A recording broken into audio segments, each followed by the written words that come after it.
Thanks for watching BVR TV news. మన ప్రియతమ నాయకులు కిషన్ రెడ్డి గారు కేంద్ర మంత్రివర్యులు, వారి మీద రేవంత్ రెడ్డి గారు ముఖ్యమంత్రి గారు అవాక్కులు చెవాక్కులు పలుకుతున్నారు. పులిమేర దాటనియా, పులిమేరలో అడుగుపెట్టనియా తెలంగాణలో ఆయన జాగిర్ అనుకుంటాడా అడ్డా అనుకుంటున్నా? కిషన్ రెడ్డి గారు అంటే మజాక్ అనుకుంటున్నారా? ఎంత ఇవన్నీ మెట్లు ఎక్కి ఎక్కి ఈ స్థితికి వచ్చిన వారు కేంద్ర మంత్రి స్థాయికి వచ్చిందంటే మామూలు విషయం కాదు. అది ఎన్నో ఒడిదొడుకులను ఎదుర్కొని ఈ తెలంగాణ సాధించడంలో ప్రముఖ పాత్ర వహించిన వ్యక్తి కిషన్ రెడ్డి గారు. వారి పోరు యాత్ర అయితేంది, జంతర్ మంతర్ హైదరాబాద్ కాడ వారి ఉద్యమం అయితేంది, పార్లమెంట్లో నిరాహార దీక్ష అయితేంది, ఇవి ఉట్టిగానే పోయినాయా? వారు కృషి చేయకుండానే సుష్మా స్వరాజ్ గారు పార్లమెంట్లో, అరుణ్ జైట్లీ గారు రాజ్యసభలో మాట్లాడినరా? ఇవన్నీ తెలంగాణకు యాడెడ్ థింగ్స్. మేము భారతీయ జనతా పార్టీ రాష్ట్ర నాయకుడు కిషన్ రెడ్డి గారు ఉద్యమం జరిగినప్పుడు ఇక్కడ ఉద్యమంలో డైరెక్ట్గా మేము జాక్లో ఉన్నాం. జాక్లో కాంగ్రెస్ లేదు. కోదండరాము గారి జాక్లో ఉన్నది ఎవరు? Janata party, Bharatiya Janata party, TRS. Congress లేదు. కమ్యూనిస్ట్ పార్టీలో సిపిఐ మాత్రమే, సిపిఎం లేదు. సిపిఎంఎల్ ఒక వింగ్, వీళ్ళు జాక్ ప్లస్ టీఎన్జిఓసు, సబ్బండ వర్గాలు అన్నీ కలిపి జాక్ ఏర్పాటు చేసుకొని ముందుకెళ్ళినాం. దాంట్లో భారతీయ జనతా పార్టీ నాయకులు ఎవరు? కిషన్ రెడ్డి గారు. ఇండివిజువల్ కూడా పోరు యాత్ర తెలంగాణ యావత్తు తిరిగి, అంటే తెలంగాణను ఓన్ చేసుకునే వ్యక్తులలో ఒకడు కిషన్ రెడ్డి గారు. రేవంత్ రెడ్డి ఎక్కడ పోయినప్పుడు? నువ్వు ఉన్నది తెలుగుదేశం పార్టీలో ఉన్నావు. అప్పుడు అది జాక్లో ఉన్నదా? తెలుగుదేశం పార్టీ జాక్లో ఉన్నదానే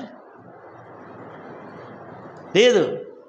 మళ్ళా అటు పోయినావు, ఇటు పోయినావు, కొన్ని రోజులు టీఆర్ఎస్లో ఉన్నావు, కొన్ని రోజులు మళ్ళీ కాంగ్రెస్కి వచ్చినావు. అవకాశంలో నీకు అదృష్టం కలిసి వచ్చింది, ఈరోజు ముఖ్యమంత్రి అయినావు. ఓకే, దాని గురించి ఏమనట్లేదు కదా. మనం ప్రజల తీర్పు ఎట్లుంటే అట్లా అనుకున్నాం.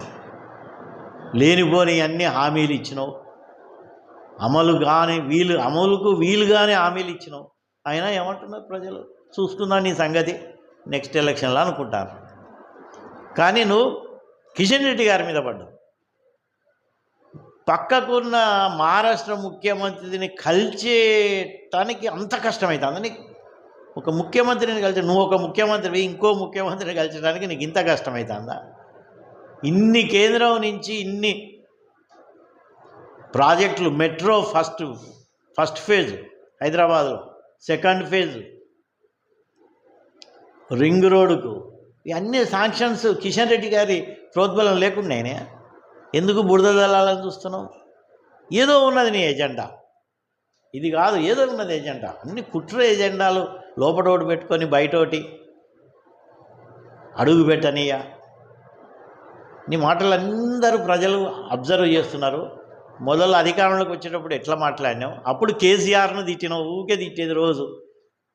ఏదో కేసీఆర్ అన్యాయాలు చేస్తాను, అక్రమాలు చేస్తాను, అవినీతి చేస్తాను కాబట్టి నువ్వు తిడతానవు కదా నిజంగానే ప్రజల బాగు కోసం.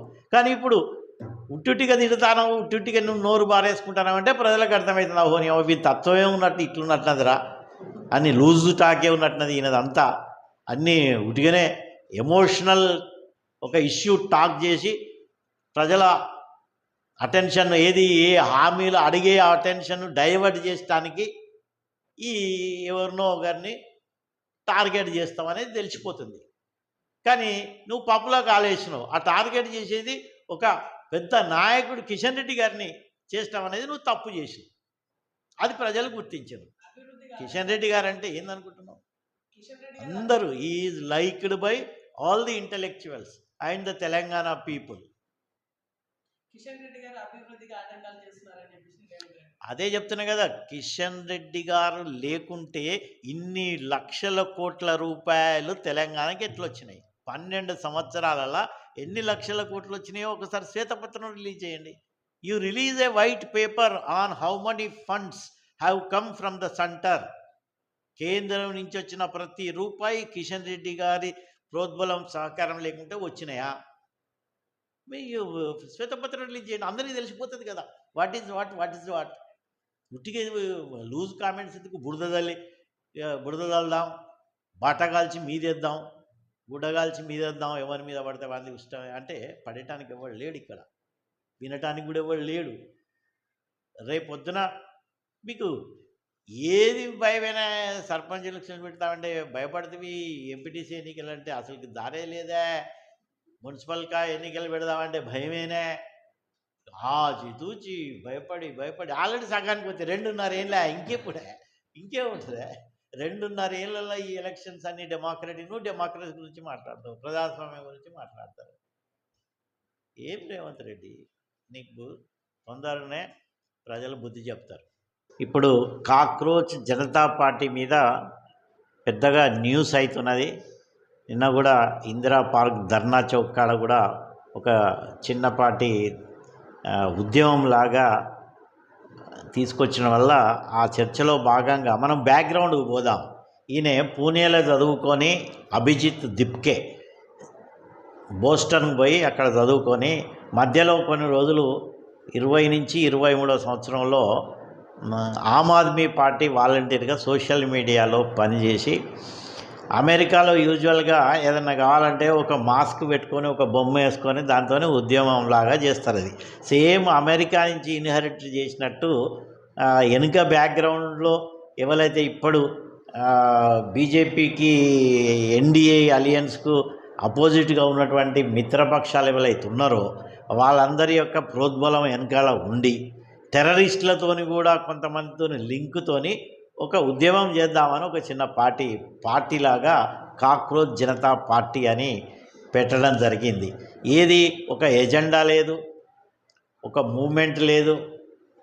అప్పుడు ఏదైనా ఇష్యూ వస్తే దాన్ని లేదు. ఏంటిది, ఎట్లా స్టార్ట్ అయింది? ఇది చీఫ్ జస్టిస్ ఆఫ్ ఇండియా, మన భారతదేశంలో హయ్యెస్ట్ కోర్టు ఏదైతే సుప్రీంకోర్టు యొక్క చీఫ్ జస్టిస్ గారు ఏదో ఒక జడ్జిమెంట్లో కొంతమంది యువకులు ఉద్యోగం లేక ఉద్యోగం చేయకుండా కొంతమంది ఎవరైతే రోడ్ల మీద తిరుగుకుంటా ఎవరైతే ఉంటారో వాళ్ళను ఉద్దేశించి కాక్రోచెస్ అండ్ పారాసైట్స్ అనే పదం ఉపయోగించాడు.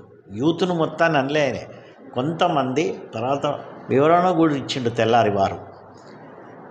అయితే మొత్తం యూత్నంతా ఉద్దేశించి కాక్రోచ్లు అన్నాడని ఎవరికి వేడి పుట్టింది? అమెరికాలో ఉన్న ఈ అభిజిత్ దిప్కేకి. ఇక్కడ ఉన్న యువతి యువకులు చాలా reasonable and they know what is what.